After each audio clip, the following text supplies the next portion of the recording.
Last episode में हमने देखा था कि मास्टर जी फेंग टियांगमिंग और शायू के साथ में मार्केट गए थे, जहां पर एक अजीब सा आदमी हानजिन का रास्ता रोकते हुए उससे कहता है कि अगर तुम्हें आगे जाना है तो तुम्हें मुझे मार करके आगे बढ़ना होगा। अब एपिसोड की स्टार्टिंग में हम देखते हैं कि हानजिन उस अजीब आदमी से कहता है, मैं तुम्हें नहीं जानता हूँ और मुझे नहीं लगता कि हम दोनों के बीच में कोई शिकायत है, इसलिए मैं तुम्हें कैसे मार सकता हूँ। इस पर वह अजीब आदमी हानजिन से कहता है, तुम्हारे पास एक तलवार है, इसलिए अगर तुम एक असली स्वॉर्ड्समैन हो तो तुम्हें तलवार उठानी चाहिए, और अगर तुम्हारे अंदर तलवार चलाने की हिम्मत नहीं है तो तुम्हें इसे लेकर के नहीं घूमना चाहिए। हालांकि मुझे तुम्हारे बारे में सब कुछ पहले से ही पता है, मैं जानता हूँ कि तुम बिल्कुल भी टैलेंटेड नहीं हो, इसीलिए तुम अपनी पूरी लाइफ में आज तक एक पैसा नहीं कमा पाए हो। इसके बाद वह अजीब आदमी हानजिन से कहता है, आज तक तुम्हें तुम्हारी माँ खाना खिलाती थी, जिसके बाद वह मर गई, लेकिन तुम तो इतने निकम्मे हो कि तुम उसकी कब्र तक नहीं बनवा पाए, लेकिन फिर भी तुमने डंके की चोट पर कहा था कि तुम उसकी कब्र सबसे बड़ी बनवाओगे, इसलिए मुझे नहीं लगता कि तुम ऐसा कुछ भी कर सकते हो। यह सारी बातें सुन करके वहाँ खड़े लोग आपस में बातें करने लगते हैं और कहते हैं, क्या यह लड़का इतना यूजलेस है। तभी वह अजीब आदमी हानजिन से कहता है कि अब तो तुम्हारे पास रहने के लिए घर भी नहीं है, इसीलिए अब तुम नदी के किनारे रह करके मछली मारने की कोशिश करते हो, लेकिन मेरे ख्याल से तुम्हें अब तक एक भी मछली नहीं मिली है, इसलिए तुम्हारे लिए यही अच्छा होगा कि तुम भूखे ही मर जाओ। इस पर हम देखते हैं कि वहाँ खड़े लोग और भी हैरान होते हुए सोचते हैं कि यह तो बहुत ही यंग है,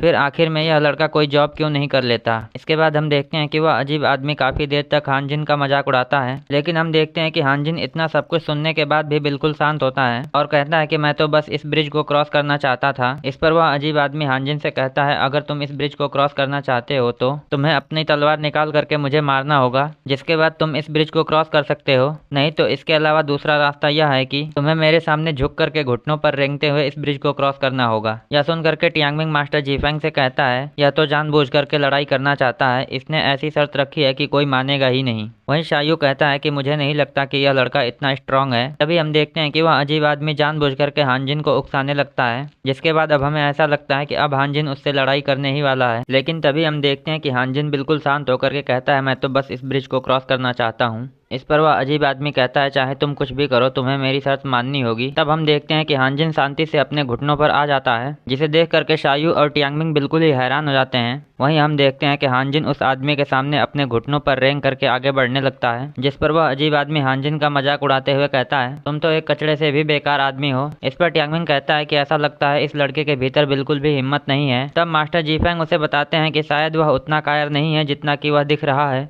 यह सुन करके टियांगमिंग कहता है कि अगर उसके भीतर थोड़ी सी भी हिम्मत होती तो वह अपनी बेइज्जती का बिल्कुल जवाब देता, लेकिन ऐसा कुछ भी नहीं हुआ। इस पर मास्टर जीफेंग बताते हैं, इतनी बेइज्जती सहने के लिए बहुत ही ज्यादा हिम्मत की जरूरत होती है। इस पर हम देखते हैं कि टियांगमिंग को मास्टर जीफेंग की बातें समझ में नहीं आती हैं। वहीं हानजिन को घुटनों पर रेंगता देख करके शायू सोचता है, इस लड़के की आंखों को देख करके ऐसा नहीं लगता है कि वह ऐसा कुछ भी करना चाहता है, लेकिन फिर भी उसके चेहरे को देख करके ऐसा नहीं लगता कि उसे ऐसा करने में बिल्कुल भी शर्म आ रही हो। वहीं वह इतनी बेइज्जती के बाद भी इतना शांत है कि मैं समझ नहीं पा रहा हूँ कि वह आखिर में किस तरह का इंसान है। तभी मास्टर जीफेंग शायू से कहते हैं, अगर एक इंसान को बहुत ऊंचाई पर जाना हो तब उसे कभी भी अपने रास्ते में आने वाली बेकार की चीजों पर ध्यान नहीं देना चाहिए। यह सुन करके शायू सोचता है कि यह लड़का ऐसी सिचुएशन में भी बिल्कुल शांत है, तो इसका मतलब यह है कि उसका ध्यान सिर्फ उसकी मंजिल पर है। तभी हम देखते हैं कि हानजिन अपने घुटनों पर रेंगने के बाद खड़े होकर के उस पुल को आराम से क्रॉस करने लगता है। तब वह अजीब आदमी कहता है कि तुम तो इतने कायर हो कि तुमसे कोई भी कुछ भी करने को कहेगा तो तुम कर दोगे, लेकिन हम देखते हैं कि हानजिन अब उसकी बातों को इग्नोर करके आगे बढ़ने लगता है, जिस पर वह अजीब आदमी चिल्लाता है कि तुम इतनी आसानी से यहाँ से नहीं जा सकते हो, तुम्हें यहाँ से जाने से पहले अपनी तलवार को यहाँ पर छोड़ना होगा,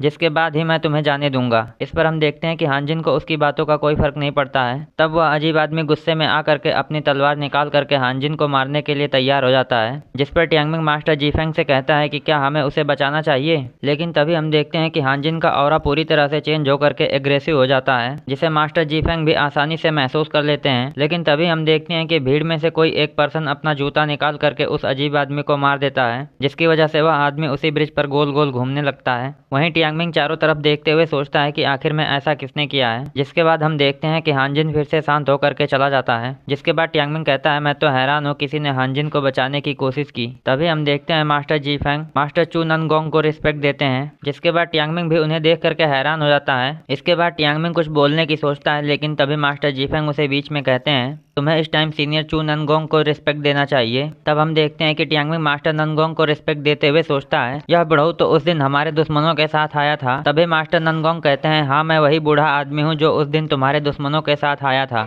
यह सुन करके टियांगमिंग शॉक होते हुए सोचता है, मैंने तो कुछ कहा भी नहीं, लेकिन उन्हें कैसे पता चल गया कि मैं क्या सोच रहा हूँ। तब मास्टर ननगोंग कहते हैं कि भले ही तुमने कुछ भी नहीं कहा है, लेकिन तुम्हारे चेहरे पर लिखा हुआ है कि तुम क्या सोच रहे हो। इस पर टियांगमिंग कहता है, क्या यह सब कुछ सच में मेरे चेहरे पर लिखा हुआ है। तब मास्टर ननगोंग कहते हैं, मैं तो तुम्हारा चेहरा देख के बता सकता हूँ, तुम्हें रोस्टेड पीजेंट बहुत पसंद है। यह सुन करके टियांगमिंग हैरान होकर के पूछता है कि आखिर में यह आपको कैसे पता हो सकता है। तब मास्टर ननगोंग कहते हैं कि मैं तो तुम्हें परेशान कर रहा था, क्योंकि तुम्हारे रोस्टेड पीजेंट के बारे में तुम्हारे कपड़े पर लगे हुए तेल की वजह से मुझे पता चला है। यह सुन करके शायू जोर से हंसने लगता है, जिसके बाद मास्टर ननगोंग मास्टर जीफेंग की तारीफ करने लगते हैं। तब टियांगमिंग उनसे पूछता है कि आखिर में आप थर्ड ग्रैंड मास्टर की तारीफ क्यों कर रहे हैं। इस पर मास्टर ननगोंग बताते हैं कि तुम्हारे थर्ड ग्रैंड मास्टर बहुत ही हैंडसम होते जा रहे हैं, इसलिए मुझे लगता है कि ये कई लड़कियों के क्रश होंगे। तब हम देखते हैं कि शायू और टियांगमिंग लेडी लिंगलोंग के बारे में सोच करके हंसने लगते हैं, जिसके बाद टियांगमिंग बताता है कि हाँ हमने अभी एक लड़की को देखा था जो थर्ड ग्रैंड मास्टर के पीछे पड़ी थी। इस पर मास्टर जीफेंग टियांगमिंग को शांत कराते हुए कहते हैं कि न्यूसेंस मत क्रिएट करो।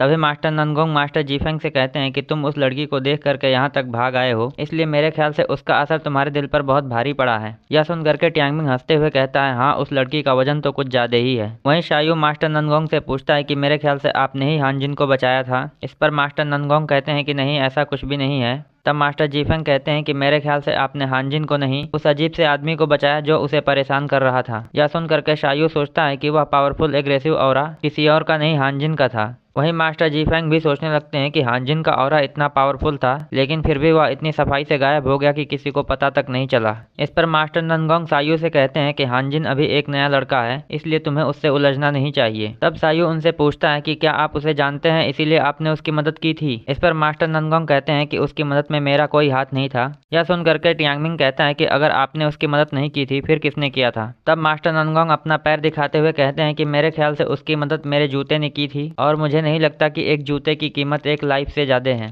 तब टियांगमिंग उनसे पूछता है कि आखिर में अब आप क्या चाहते हो। जिस पर मास्टर ननगोंग कहते हैं कि मेरे ख्याल से मेरा जूता यहीं कहीं पड़ा होगा, इसलिए मैं सोच रहा हूँ कि तुम लोगों में से कोई मेरा जूता ला करके मुझे दे दे। यह सुन करके मास्टर जीफेंग कहते हैं कि जब भी किसी की मदद करने की बारी आती है तब सबसे आगे टियांगमिंग आता है। यह सुन करके टियांगमिंग वह जूता ढूंढने जाने लगता है। तभी मास्टर जीफेंग कहते हैं कि मुझ पर तुम्हारा यह दूसरा एहसान है। अब हम देखते हैं कि टियांगमिंग उस जूते को एक कोने पर देख करके सोचता है कि यह काम तो बहुत ही आसान था, लेकिन फिर भी थर्ड ग्रैंड मास्टर इसके लिए मेरा एहसान मान रहे हैं। इसके बाद टियांगमिंग उस जूते को उठाने जाता है, लेकिन तभी हम देखते हैं कि कोई उसे एक लात मार देता है, जिसकी वजह से वह जूता मार्केट की भीड़ में पहुंच जाता है। और इसकी वजह से हम देखते हैं कि टियांगमिंग उस जूते को जल्दी से पकड़ नहीं पाता है, जिसके बाद वह उस मार्केट में जोर से चिल्लाता है। तब मास्टर जीफेंग उसके पास आकर के मुस्कुराते हैं, जिस पर टियांगमिंग समझ जाता है कि मास्टर जीफेंग ने उसे फंसा दिया है। तभी वहाँ पर एक छोटा कुत्ता आ जाता है जो उस जूते के चक्कर में पड़ा होता है, जिस पर टियांगमिंग उस कुत्ते को मना करते हुए कहता है कि यह तुम्हारे काम की चीज नहीं है। लेकिन तभी हम देखते हैं कि वह कुत्ता उस जूते को लेकर के मार्केट में भागने लगता है, जिसके बाद टियांगमिंग उसे पकड़ने के लिए उसके पीछे दौड़ने लगता है। वहीं वह कुत्ता छोटा होने की वजह से मार्केट की भीड़ में भी तेजी से भाग पा रहा होता है, लेकिन लोगों की वजह से टियांगमिंग को ऐसा करने में दिक्कत हो रही होती है। जिसके बाद हम देखते हैं कि वह छोटा कुत्ता लोगों के दुकानों का सामान भी गिराने लगता है, जिसकी वजह से टियांगमिंग रास्ते में ही गिर जाता है। अब हम देखते हैं कि टियांगमिंग बहुत ही गुस्से में आ जाता है, जिसके बाद वह सीधा उस छोटे कुत्ते के पीछे भागना स्टार्ट करता है, जिसके बाद वह फिर से उस कुत्ते को पकड़ने के चक्कर में गिर जाता है। लेकिन हम देखते हैं कि टियांगमिंग फिर से हार नहीं मानता है और फिर से उसके पीछे भागते हुए एक लड़के का बन अपने मुंह में पकड़ लेता है,